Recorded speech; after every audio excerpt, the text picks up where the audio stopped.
Before diving into this incredible story, remember to subscribe to the channel and turn on notifications. Here, every story has something to say, and you won't want to miss a single one. The rain fell relentlessly on Chicago, tracing silver streaks across the windows of the old 47 bus. Inside, the air smelled of a mixture of metal, rain, and spilled coffee. The passengers remained silent, each lost in their own world, headphones in their ears, eyes vacant. Sitting by the window, Ethan Collins, a 28-year-old man in a tailored suit and a gold watch, nervously tapped on his phone. He worked for a large real estate company and already envisioned a prestigious future for himself. His arrogance was evident in every gesture. He looked at others as if they were invisible, scorned public transportation, and only spoke when he wanted to complain. Honestly, he grumbled, this bus is a rolling coffin. Some passengers looked away, annoyed by his condescending tone. The bus stopped on Jefferson Street. The doors opened with a puff of steam, and an old man climbed on slowly, leaning on a cane. He wore a threadbare brown coat, a hat slightly misshapen by time, and carried a small canvas bag. His wrinkled face spoke of quiet weariness, but also of silent dignity. It was Samuel Brown, 72, a retired history professor. His gaze swept across the bus, searching for a seat. All were taken, except for the one next to Ethan. Samuel approached gently. "Excuse me, young man, may I sit here?" Ethan looked up, examined him from head to toe, then sighed. "Here? Seriously? There are plenty of seats behind." "They are all busy," the old man replied calmly. "Well, stand up then. You seem strong enough for that, don't you?" A murmur rippled through the bus. A woman near the door frowned, but Samuel raised a trembling hand to calm her. "It's nothing," he said softly. "I've heard worse things in my life." Ethan burst into a small, contemptuous laugh. "Well, if you've seen worse, you should be used to it by now, Grandpa." The words landed like a punch in the silence. A few passengers lowered their heads in shame. The driver glanced in the mirror, but said nothing. Samuel remained standing, leaning on his cane. He did not reply. He looked outside, the rain running down the windows like tears on the face of a silent giant. In that suspended moment, Ethan thought he had won an invisible battle. But he had unwittingly just humiliated a man whom the whole world once respected, a man whose name had marked generations of students and who, on that day, had chosen silence not out of weakness, but out of wisdom. And fate, for its part, had not remained deaf. Because sometimes, life itself teaches the arrogant what neither books, nor money, nor power can ever teach. Respect. The next morning, the city of Chicago awoke slowly under a cold, gray sky. The sidewalks were still wet from the previous day, and hurried passers-by silently dodged the puddles. Ethan Collins, however, hadn't slept much. Not because he felt guilty, he didn't believe in that kind of feeling, but because his mind was preoccupied with only one thing, his crucial meeting that day. He was due to meet a new partner at North Star Investments, where he worked as a project manager. This contract, they said, could propel his career to a whole new level. Ethan had gotten up early, chosen his best navy suit, and spent a long time looking at himself in the mirror, adjusting his tie until it was perfect. "Today is my day," he murmured confidently. Upon arriving at North Star headquarters, a massive skyscraper of glass and steel, he caught the admiring glances of a few colleagues. Ethan loved that feeling, the feeling of being envied, respected, noticed. He entered the meeting room like a general on a battlefield.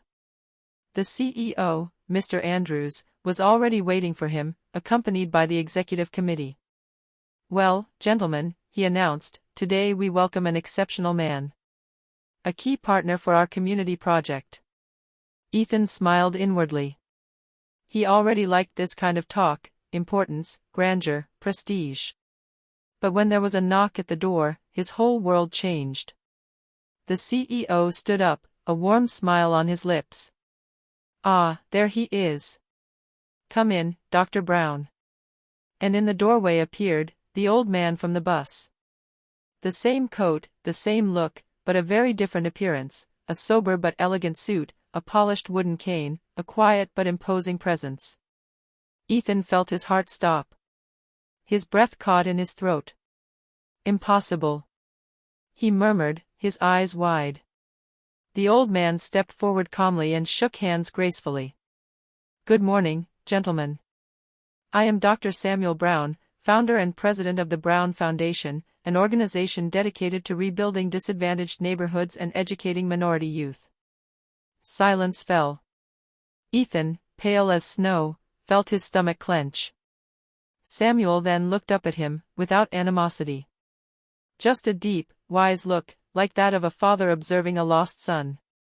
I believe we have crossed paths before, haven't we, Mr. Collins? He said calmly. Heads turned towards Ethan. He stammered, his cheeks red. Yes, maybe. I'm not sure. Samuel gave a slight smile. I suspected as much. This kind of encounter rarely leaves a mark on those who don't really pay attention.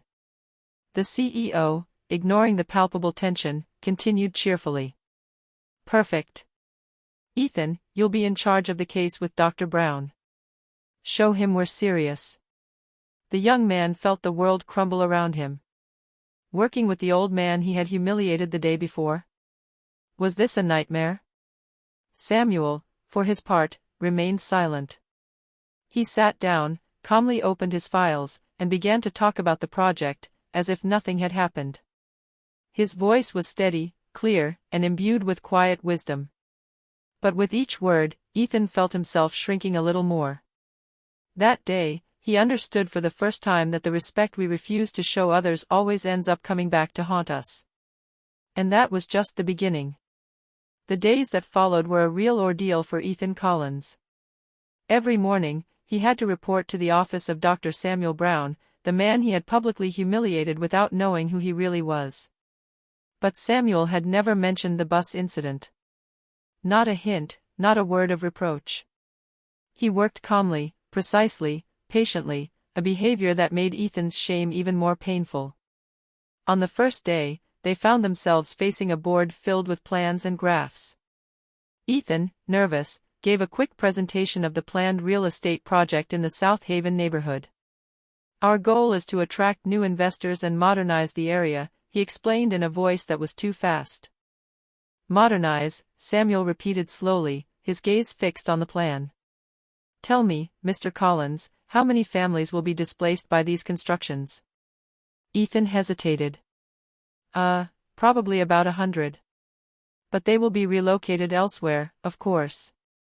Samuel closed his pen. Elsewhere? Or simply, out of sight, out of mind? Silence fell in the room. Ethan felt sweat beading on his forehead. You see, Samuel continued calmly, numbers, returns, gains, none of that means anything if lives are ruined behind it. Investment shouldn't erase people, but uplift them. These words struck Ethan to the core. He tried to maintain his confidence, but deep down, he felt tiny. A few days later, Samuel offered to accompany her to the field, in the south of the city. Ethan, under duress, accepted. The neighborhood they passed through had nothing to do with the luxurious offices of Northstar. Cracked walls, damaged sidewalks, children playing in the dust. And yet, despite the poverty, a feeling of human warmth prevailed. Samuel greeted everyone. Hello, Mrs. Jenkins. How are your grandchildren? Dr. Brown, shouted a young boy, running up. Are you coming back to teach a class tonight? Ethan watched, stunned. This man whom everyone here respected, this old man whom he had despised, was a figure of hope, a pillar of this community. They arrived in front of a small school whose walls were decorated with children's drawings. Here's one of our projects, said Samuel. A school we rebuilt after a fire. A little girl timidly approached Ethan, a bright smile on her lips. She handed him a colorful drawing depicting a house and two people holding hands. This is for you, sir, she said softly. Thank you for helping our school. Ethan took the drawing, his throat tight. Samuel placed a hand on his shoulder. You see, Collins, sometimes a simple gesture can be worth more than all the contracts in the world. On the way back, silence reigned between them for a long time. Ethan stared at the drawing, unable to speak. You seem troubled, Samuel finally said in a soft voice. I wasn't expecting that, Ethan murmured. What you have seen today, Samuel continued, is true wealth. The kind that is not measured in dollars, but in smiles and gratitude. The bus passed close to them. Ethan saw it, and his heart sank. The same bus, the same route. But nothing was the same anymore. He looked away, ashamed, aware that life had just begun to teach him the greatest lesson in humility of his existence. The cold wind blew between the Chicago skyscrapers, sending yellowing leaves swirling across the sidewalks. Ethan Collins walked silently beside Dr. Samuel Brown, on their way home after a long day at work. For several weeks, their exchanges had become deeper, more sincere. Ethan, once arrogant and closed off, was beginning to listen, to observe, to learn. But that evening, he felt the need to talk. An invisible weight was crushing his chest. They stopped near a bench, not far from Lake Michigan, where the city lights were reflected in the dark water. Ethan took a deep breath. Dr. Brown. I need to tell you something. Samuel turned towards him, patiently. Go ahead, young man. That day on the bus. I was awful. I'm ashamed of myself. I humiliated you for no reason. I thought I was superior because I have a suit, a salary, a watch. But, the more time passes, the more I realize how poor I am inside. He spoke in a broken voice, unable to meet Samuel's gaze. The old man remained silent for a moment, observing the dark waves of the lake. Then he spoke calmly, with that voice full of experience and kindness that seemed to come from another time. You know, Ethan, when I was your age, I also believed that we could fight against the world by being tough, by proving ourselves superior. But life has taught me that true strength is not about dominating, it's about understanding. Ethan looked up in surprise. Have you experienced that? Samuel smiled slightly. Oh yes. I grew up in Mississippi in the 60s. I was refused entry to sit at certain counters, I wasn't allowed to shake hands, I wasn't allowed to be called, sir. And yet, I became a history professor. I taught generations of students that knowledge and dignity are more powerful weapons than anger. He paused, his gaze lost in memories. One day, a young white man spat on me as I was leaving an amphitheater. You know what I did? Ethan shook his head. I kept walking. Because I knew that if I let hatred get to me, it would end up living inside me. These words resonated deeply. Ethan felt a tear burn his cheek, a tear he hadn't let fall since childhood. I do not deserve your forgiveness, he murmured. Forgiveness, Samuel replied, is not a gift for the one who receives it, but for the one who gives it. It liberates the soul of the one who apologizes, and of the one who has suffered. Silence fell between them again, both gentle and heavy. The city lights were reflected in the old man's eyes, and for the first time, Ethan saw in him not just a professor, but a monument of humanity. Thank you, Dr. Brown, he said finally. No, Ethan. It's me who should be thanking you. Because it takes courage to admit one's mistakes, and even more to want to change.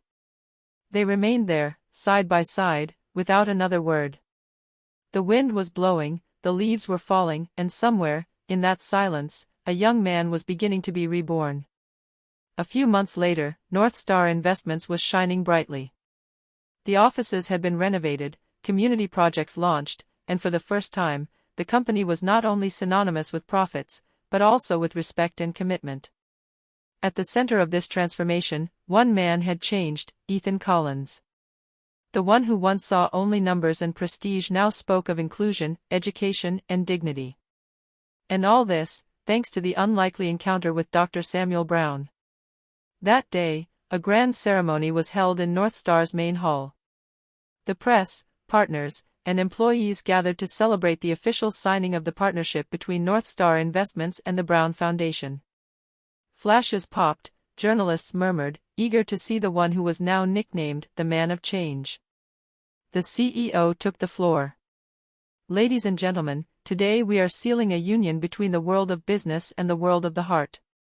2 generations, 2 visions, but a single objective: to restore hope to our community. Then he invited Samuel to come forward. The old man calmly climbed onto the platform, leaning on his cane. Her gaze fell on Ethan, sitting in the front row, his eyes moist. "A few months ago," Samuel said in a deep but calm voice, "I met a young man full of ambition, but also anger and pride. That day, he disrespected me. But life, you see, has a strange way of bringing us together to teach us what neither schools nor wealth can impart." A murmur rippled through the room. Ethan lowered his head, ashamed. "Today," Samuel continued, "that same man has become a symbol of change. He understood that success is not measured by the size of a bank account, but by the impact one leaves on the lives of others." Samuel stopped, then added with a smile. "And that is why I am proud to entrust him with a great responsibility. Starting today, Mr. Ethan Collins will lead the Human Dignity program, a project aimed at providing education and employment to young people in our neglected neighborhoods." A burst of applause erupted in the room. Ethan, deeply moved, went up on stage.